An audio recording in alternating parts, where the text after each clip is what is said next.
నమస్కారం. ఈరోజు ఆంధ్రప్రదేశ్లోని నర్సాపురం మండలంలో లక్ష్మణీపురమా అక్కడ పీచుపాలెం అనే ఒక ఏరియా. అక్కడ గంటా జాన్ బాబురావు అని చెప్పేసి ఒక పాస్టర్ అంట. అతని ఇంటికి వాళ్ళ అల్లుడు శాంసన్ ఒక 50 లక్షలు డబ్బు కొట్టుకుని వచ్చారు. ఈ విషయం తెలిసింది. ఆల్రెడీ గత కొద్ది రోజులుగా వారాలుగా ఈ పాస్టర్ వచ్చేసి డబ్బులు ఖర్చు పెడతాడంట. ఇది ఆ నోట ఈ నోట పాకి ఇక పోలీసు దాకా పోయింది. ఇక ఎప్పుడైతే వాళ్ళ అల్లుడు 50 లక్షల డబ్బు పట్టుకొచ్చాడో పక్క స్కెచ్ చేసుకుని రెడీగా ఉన్నారు. ఇక వచ్చి రకాన్ని పట్టుకున్నారు. స్కెచ్ మొత్తం చెక్ చేస్తే బాబోయ్ 500 నోట్లు కట్ల.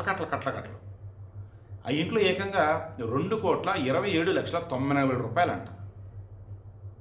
ఆ దశమ భాగం అంటూ అమాయకులు కూలీ నెలలు చేసుకునే వాళ్ళు, సాఫ్ట్వేర్ జాబులు చేసుకునే వాళ్ళు, ఊళ్ళలో వ్యవసాయం చేసుకునే వాళ్ళు, ఏ పనైనా చేసుకుని ఏ జాబ్ అయినా చేయని దశమ భాగాలంటూ ఇచ్చి ఇటువంటి వాళ్ళు మేపుతున్నారా? ఆ దశమ భాగాలతో వాళ్ళు చేసే మంచి అసలు మీకు తెలుసా? మతం మార్పిడా లేదా పైనుంచి వచ్చే ఫండ్స్ తీరాక ఊరేగుతున్నారా? ఆ డబ్బులు ఎక్కడి అంటే పొంతలేని సమాధానం. చివరికి పోలీసులు డబ్బు సీజ్ చేశారు. ఐటీ శాఖలు కబురెట్టారు. హవాలా డబ్బా, మత మార్పిడి కోసం డబ్బా. అసలు ఎందుకు ఈ డబ్బు అంతా? పేదలను డబ్బులతో కొంటున్నాడా, లేదా పార్టీలు పెట్టి అక్కడ మత మార్పిడి చేస్తున్నాడా, లేదు అవసరం ఉన్న వాళ్ళకి అప్పులు ఇస్తున్నాడా, లేదు అన్నప్పుడు హవాలా ద్వారా డబ్బులు తిప్పుతున్నాడా? ఇలా పాస్టర్లు ఎంతమంది ఉన్నారండి ఏపీలో. వాళ్ళేమో మొదట పాస్టర్ అవడానికి ముందు సాధారణ ఒక నార్మల్ ఇంట్లో ఉంటాడు. పాస్టర్ అయ్యి సంవత్సరం 2 సంవత్సరాలు అయ్యి అవగానే పెద్ద ఇల్లు, కారు అన్నీ వచ్చేస్తాయి.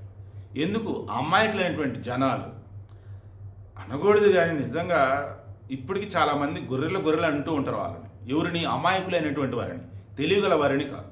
అది ఏ మాత్రమైనా సరే అమాయకం ఉన్నవాడిని గొర్రెలనే అంటారు. ఎందుకు? అందులో ఒకళ్ళు ఏది చేస్తే మీతో అదే ఫాలో అవుతారు.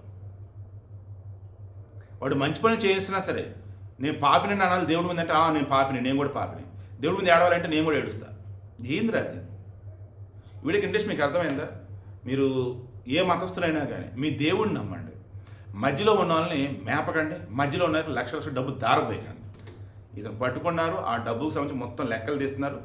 ఆ తర్వాత అసలు ఏంటనేది తెలిసింది.